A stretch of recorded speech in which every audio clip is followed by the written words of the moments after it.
कृष्णा। एक बुजुर्ग आदमी बुखार से ठिठुरता और भूखा प्यासा शिव मंदिर के बाहर बैठा था। तभी वहां पर नगर के सेठ अपनी सेठानी के साथ एक बहुत ही लंबी और महंगी गाड़ी से उतरे। उनके पीछे उनके नौकरों की कतार थी। एक नौकर ने फल पकड़े थे, दूसरे ने फूल, तीसरे नौकर ने हीरे और जवाहरात के थाल पकड़े हुए थे और चौथे नौकर ने पंडित जी को दान देने के लिए मलमल के 3 जोड़ी धोती कुर्ता और 5वें नौकर ने मिठाइयों की थाल पकड़ी थी। पंडित जी ने उन्हें आता देखा तो दौड़ के उनके स्वागत के लिए बाहर आ गए। वे नगर के बहुत ही धनी व्यक्ति थे। पंडित जी बोले, आइए आइए सेठ जी, आपके यहाँ पधारने से तो हम धन्य हो गए। सेठ जी ने नौकरों से कहा, जाओ तुम सब अंदर जाके थाल रख दो। हम पूजा पाठ संपन्न करने के बाद भगवान शिव को सारी भेंट समर्पित करेंगे। बाहर बैठा बुजुर्ग आदमी ये सब देख रहा था। उसने सेठ जी से कहा, मालिक 2 दिन से भूखा हूँ, थोड़ी मिठाई और फल मुझे भी दे दो खाने को। सेठ जी ने उसकी बात को अनसुना कर दिया। बुजुर्ग आदमी ने फिर सेठानी से कहा, ओ मेम साहब, थोड़ा कुछ खाने का मुझे भी दे दो, मुझे भूख से चक्कर आ रहा है।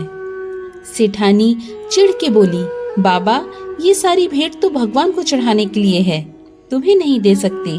अभी हम मंदिर के अंदर भी नहीं घुसे और तुमने बीच में ही टोका लगा दिया।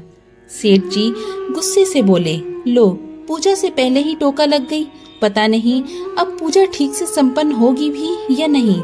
कितने भक्ति भाव से अंदर जाने की सोच रहे थे और इसने बीच में ही अड़चन डाल दी। पंडित जी बोले, शांत हो जाइए सेठ जी, इतना गुस्सा मत होइए।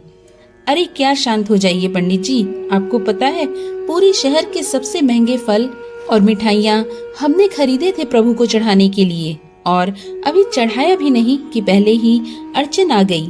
सारा का सारा मूड ही खराब हो गया। अब बताओ भगवान को चढ़ाने से पहले क्या इसको दे दें? पंडित जी बोले, अरे पागल है ये आदमी, आप इसके पीछे अपना मूड खराब मत करिए।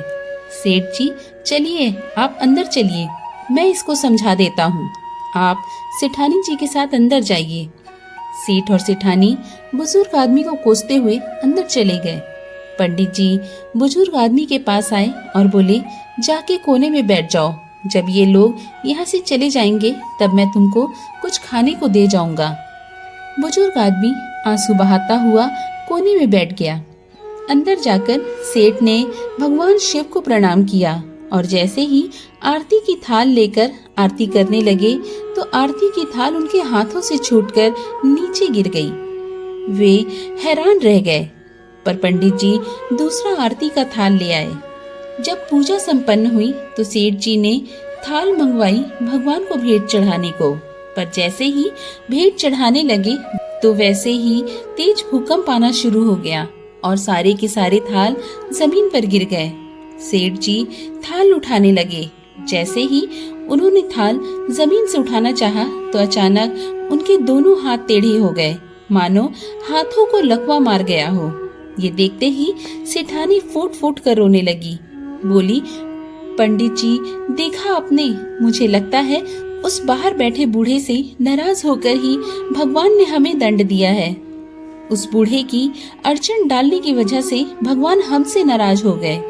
सेठ जी बोले, हाँ उसी का टोका लगने की वजह से भगवान ने हमारी पूजा स्वीकार नहीं की। सेठानी बोली, क्या हो गया है इनके दोनों हाथों को, अचानक से हाथों को लकवा कैसे मार गया, इनके हाथ टेढ़े कैसे हो गए, अब मैं क्या करूं? और वह जोर जोर से रोने लगी। इसके बाद पंडित जी से देखा नहीं गया।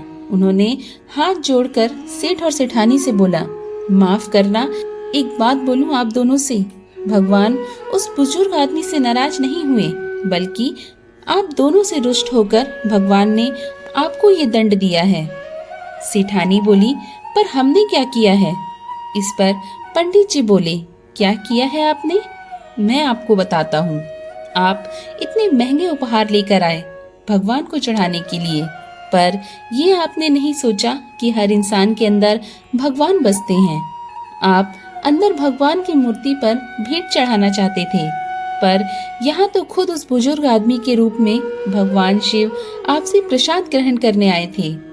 उसी को अगर आपने खुश होकर कुछ खाने को दे दिया होता तो आपका उपहार भगवान शिव तक खुद ही पहुंच जाता।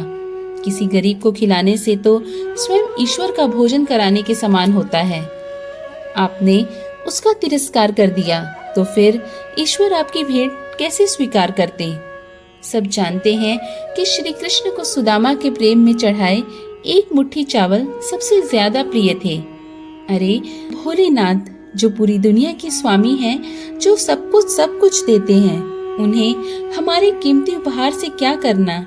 वे तो प्रेम से चढ़ाए फूल, प्यार से चढ़ाए एक बेल पत्र से ही खुश हो जाते हैं। उन्हें महंगे फल और मिठाइयाँ चढ़ाकर उनके ऊपर एहसान करने की हमें कोई आवश्यकता नहीं। इससे अच्छा तो किसी गरीब को कुछ खिला दीजिए। ईश्वर खुद ही खुश होकर आपकी झोली खुशियों से भर देंगे। और हाँ, अगर किसी मांगने वाले को कुछ दे ना सकते हो तो उसका अपमान भी मत कीजिए, क्योंकि वो अपनी मर्जी से गरीब नहीं बना है। और कहते हैं ना कि ईश्वर की लीला बड़ी ही न्यारी है। वो कब किसी भिखारी को राजा बना दे और कब किसी राजा को भिखारी बना दे, कोई नहीं जान सकता। हर हर महादेव।